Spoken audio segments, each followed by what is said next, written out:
It's going to be great. Take it away, Charlie Osgood.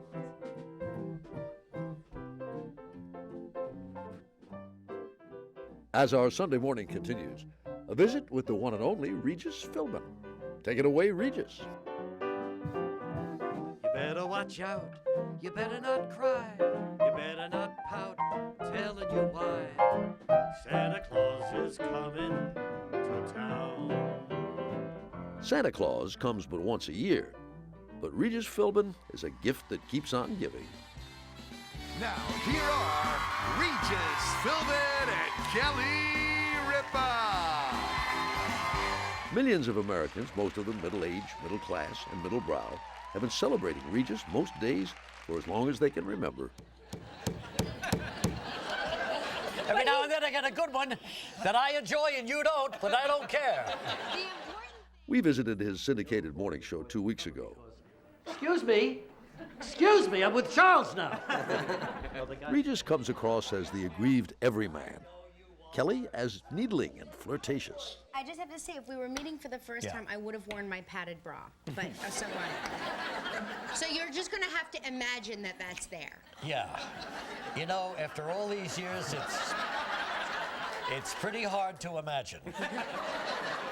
I know that this show runs whether I'm here or not. Regis could actually host the show with a doorknob, and it would be spontaneous and fun and interesting. You know, it doesn't... If you get the right doorknob.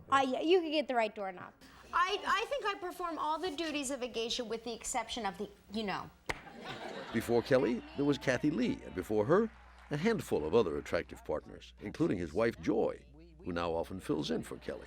We have no idea where we're going, who we are, where we've been. Regis, one of us is keeping you afloat. You know what I mean? All Philbin's talk shows have been winners.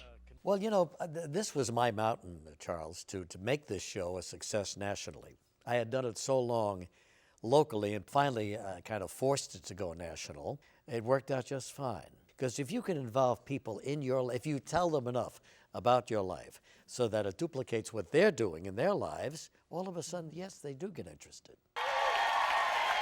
Hi, everybody. How you doing?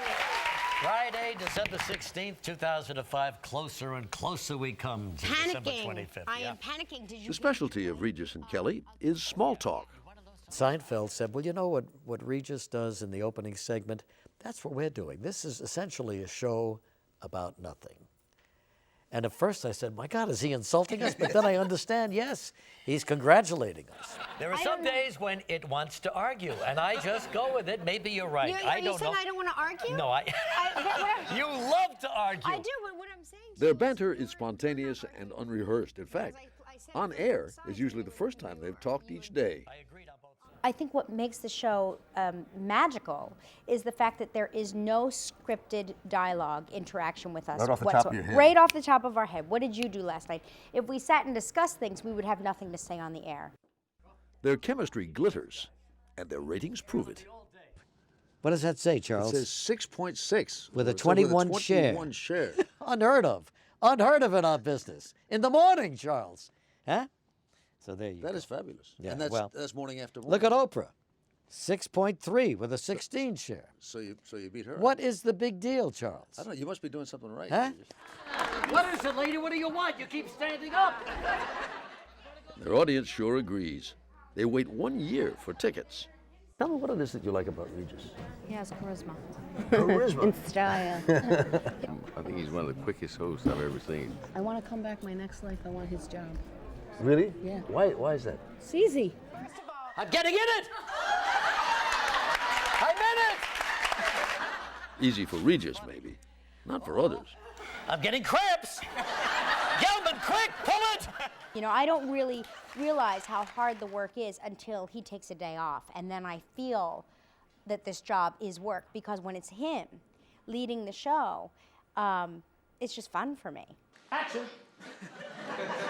It's only in the movies. Charles Osgood is shaking me up with that bow tie, staring at me. What does he want, Gilman? What does he want? He's 75, with many more millions of dollars than years of age.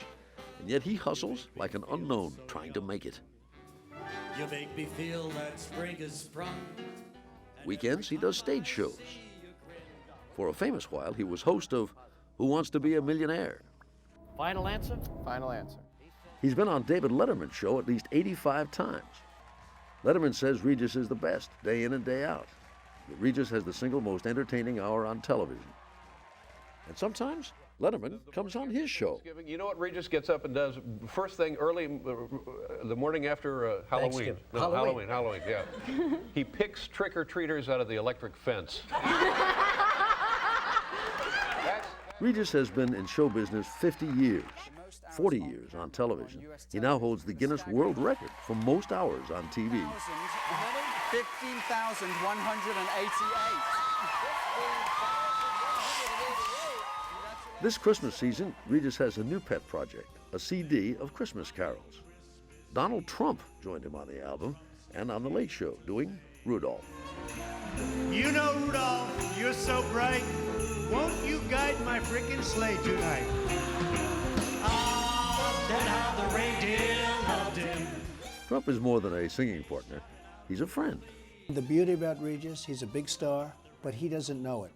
And that really comes across. I mean, Regis doesn't really understand how important he is. And there's something very beautiful about that. All of these songs are the songs that we grew up with, most of them anyway, you know, all the Christmas songs. Sure. And there is something very beautiful about Christmas carols and the memories they evoke. Well, my father was in the Marine Corps in World War II, and he was gone, you know, and so Christmas would come up there in the Bronx, and he would be naturally in the Pacific. And so this one song meant a lot to me when I was a kid, because it actually was my story with my father, you know, and hopefully him singing I'll Be Home for Christmas. So that song always stuck with me. Do you know that song? You bet. Could you play it on the I piano? think I could. Really?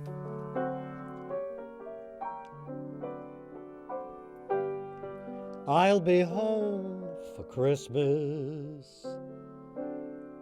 You can count on me.